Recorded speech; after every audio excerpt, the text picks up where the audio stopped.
ঐ কি কৰি আছ তহঁতে এনেকৈ মন মাৰি বহি আছ যে? আজি ঘৰলৈ যোৱাটোৱে মুস্কিল হৈ পৰিব। এৰা মোৰহে জিনা হৰাম হ'ব বুজিছ। মায়েতো ৰাতিপুৱাৰ পৰা একদম জাৰি আছে। আৰে তোৰ ভাইটোৰ ৰিজাল্ট হিলাই দিব। ঐ ই ইউটিউব ক'লৈ গ'লে? সিচোন আহিম বুলি কৈছে। সি অহা হয় তাৰ মোবাইলটোতে ৰিজাল্টটো ল'ব পাৰিলোঁ হয়।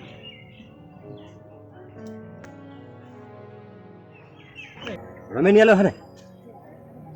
কালি ৰাতিৰ পৰা বোলে সি ঘৰত নাই আৰু আজি ৰাতিপুৱা মাকে আমাৰ ঘৰলৈ বিচাৰি গৈছিল। ক'ত বা গ'ল সি? হয়তো বাপেকৰ ভয়তে ৰিজাল্ট বেয়া হ'ব বুলি ভাবি বেলেগলৈ পলাই যোৱা নাইতো।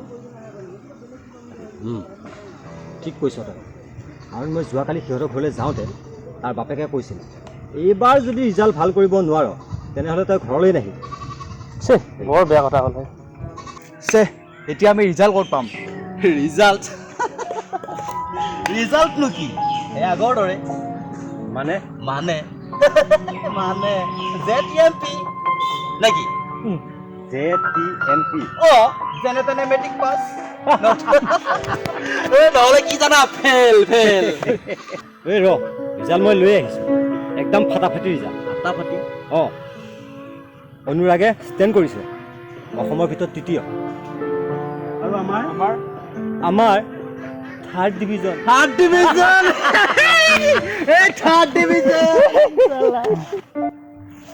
ভাগ্যৰ কি বিড়ম্বনা। সৰু পুত্ৰই যিখিনি মোৰ মান সন্মান বঢ়ালে, ডাঙৰটোৱে সোপাকে ডুবালে। হ'ব আৰু দিয়ক, হাতৰ আঙুলি পাঁচটা দেখোন সমান নহয়। হ'লেও যে সি কিবাকে পাছ কৰিলে আৰু। হেৰি শুনকচোন, এই যে ৰমেশ মহাজনৰ পুতেক যে ৰমেন, এই আমাৰ অৰ্ণৱৰ লগৰ যে, সি বোলে কালিৰ পৰা ঘৰত নাই। সেই বুলি মই তোমাৰ ডাঙৰ পুত্ৰক ধূপ ধূনা লগাই আগবঢ়াই আনিব লাগিব নেকি? ক'তনো মই তেনেকৈ ক'লো, কথাটো কৈছোঁ আৰু। হেড ছাৰে ফোন কৰিছিল, সৰুপা বোলে প্ৰচেছন কৰি ঘৰলৈ লৈ আহিছে। শিক্ষক শিক্ষয়িত্ৰী তাৰ লগৰখিনি গোটেইখিনি আহিছে আৰু লগত বোলে টিভিৰ সাংবাদিক কেইজনো আহিছে। গতিকে চাওকচোন আজি আমাৰ কি আনন্দৰ দিন। হেৰি নহয়, যাওক এতিয়া ভিতৰতে কাপোৰযোৰ থৈ দিছোঁ, সলাই লওক। ঠিক আছে বাৰু, হ'ব দিয়া।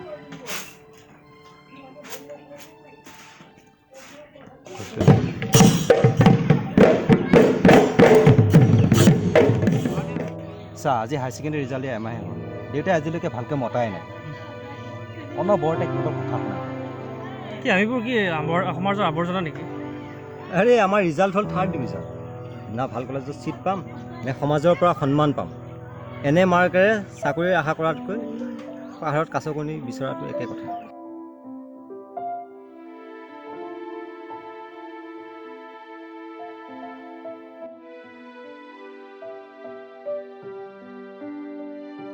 নবৰা তহঁতে কি কৰি আছ? পিছে যাব আহিলি? অঁ, মই যাম, আজি যাব আহিলোঁ। হেৰি তহঁতৰ ৰিজাল্ট কেনেকুৱা হ'ল? ৰিজাল্টৰ কথা নকবি আৰু, থাৰ্ড ডিভিজন। পৰীক্ষাৰ ৰিজাল্টে চব নহয়। জীৱনৰ শিক্ষা, লাইফৰ শিক্ষাটোহে আচল। আৰু শুন, কৰিবলৈ কাম বহুত আছে। এবাৰ তহঁতে এটা কাম কৰ, খুব ধুনীয়াকৈ এইটো বিহু প্ৰেক্টিছ কৰ। আৰু বাকী বিহু আহিলে মই কেইবাটাও কমিটিৰ লগত কথা পাতিছোঁ, গুৱাহাটীৰ আৰু বাকী অসমতো। মই সকলোখিনি ব্যৱস্থা কৰি দিম। কিন্তু দাদা বিহু বুলি কওঁতে এতিয়া ৰিহাৰ্চেল দিবলৈ ছোৱালী নাই, কাৰণ লিজা সংগীতাহঁতৰ ৰিজাল্ট বেয়া। গতিকে মাক দেউতাকে বিহু নাচিব নিদিয়ে। তাক লৈ আমি বিহু ডান্স। নাই, সেইটো হ'ব, মই সিহঁতৰ মাকহঁতৰ লগত কথা পাতিম, বাকীখিনি ব্যৱস্থা কৰিম। তহঁতে খালি ভালদৰে প্ৰেক্টিছ কৰ। আৰু শুন, আৰু এটা কথা ভাবিছোঁ মই। কি কথা? তহঁতেতো ঘৰত সকলোৱে অলপ অলপকৈ খেতি কৰোঁ, মানে সাৰ নিদিয়াকৈ। শালি ধানৰ খেতি আছে, ধান চাউল, আৰু তাৰপিছত আমাৰ পেৰা সৰিয়হৰ তেল। তাৰ বাহিৰে আমাৰ ছোৱালীখিনি যে আছে সিহঁতেতো এনেই থাকে। পিঠা, বিভিন্ন ধৰণৰ পিঠা বনাব পাৰে। আৰু তাতে গামোচা, এই গোটেইবিলাক তহঁতে মানে ঘৰে ঘৰে গৈ তহঁতে যোগান ধৰিবি ধুনীয়াকৈ। বাকীখিনি গোটেইখিনি ব্যৱস্থা মই কৰি দিম। কিন্তু দাদা গুৱাহাটীৰ মানুহখিনি আমি চিনি নাপাওঁ। মানুহৰ ব্যৱস্থাটো মই হ'ব, আৰু টকা পইচাৰ কাৰণে কোনো চিন্তা কৰিব নালাগে। পইচা কিন্তু বহুত লাগিব। না, টকা পইচা বাকী তহঁতে এইখিনি ব্যৱস্থা কৰ, তাৰপিছত মই আছোঁ।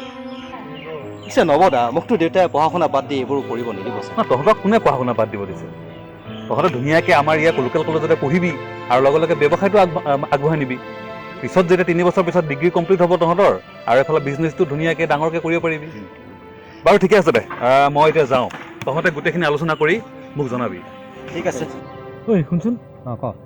এই আমাৰ কাৰণে যে নৱদাই ইমানখিনি কৰিছে, মোৰ কিন্তু কিবা সন্দেহ হয়। ইয়াত কিবা স্বাৰ্থ নাইতো? নাই নাই নাই, মই নৱদাক অন্তত ভালদৰে জানো। সি মানুহজন থাকিব পাৰে গুৱাহাটীত, কিন্তু তাৰ মনটো সদায় আমাৰ এই সমাজখনৰ লগতে আছে। আৰু আমাৰ প্ৰতি তাৰ বহুত ভাল আন্তৰিকতা আছেতো।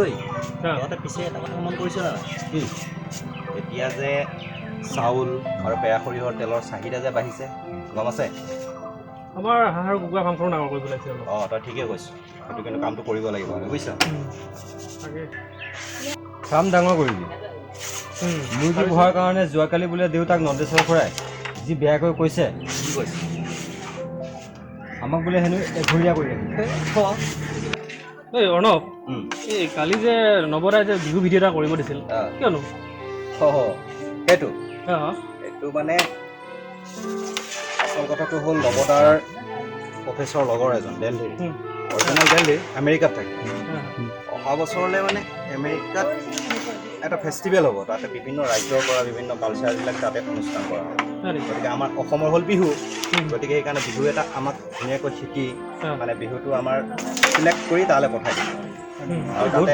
আমি গ'লে আমাক চব সুবিধা দিব থকা খোৱা বোৱা অহা যোৱা চব সুবিধা তাৰোপৰি আমাক আৰ্থিকভাৱে সাহাৰ্য দিব গতিকে সেই সাহাৰ্য দি আমি বিজনেছত লাগি যাব পাৰিম বিজনেছটো ডাঙৰ কৰিব পাৰিম সংগীতা পিছে এটা কথা 1000খন নতুন গামোচা আৰু 200 তিল ভিতৰৰ অৰ্ডাৰ আহিছে তোমালোকে সোনকালে কৰিব লাগিব এইবিলাক ঠিক আছে এসপ্তাহৰ ভিতৰত হৈ যাব কিবাখিনি 3-4 দিনৰ ভিতৰত হ'ব ঐ তহঁতৰ সকলোৱে ৰেডি হৈছে কেমেৰামেন কিন্তু আহি পালে এতিয়া ৰেকৰ্ডিঙৰ কাম আৰম্ভ কৰিব লাগিব ন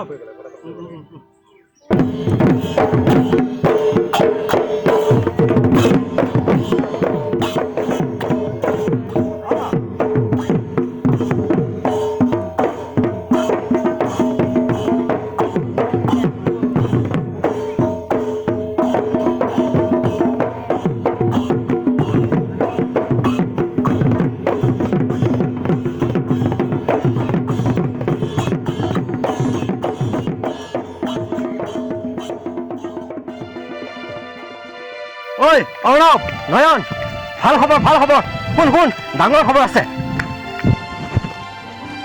এই কি হ'ল তোৰ বা একদম মুঠাটো খাই দৌৰি আহিছো কিয় বিৰাট খবৰ আছে ডাঙৰ খবৰ অঁ 3টা খবৰ তাৰে 2টা ভাল আৰু এটা বেয়া 2টা ভাল এটা বেয়া অঁ দে কচোন কৈ যা এফালৰ পৰা কৈ যা আগতে বাৰু ভালকেইটাকে কৈ ল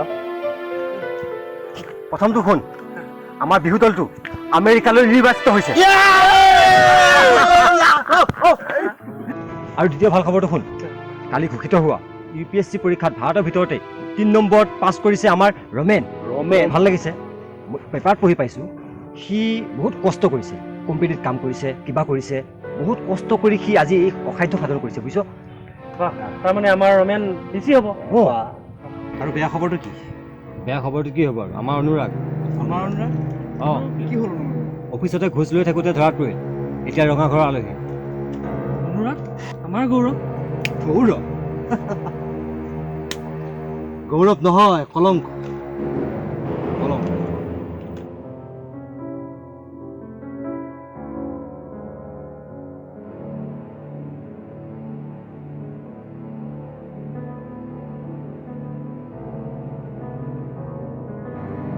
এইখন চোৱা এইখনতে তোমাৰ 2 পুত্ৰৰ কীৰ্তিকাৰ্য লিখা আছে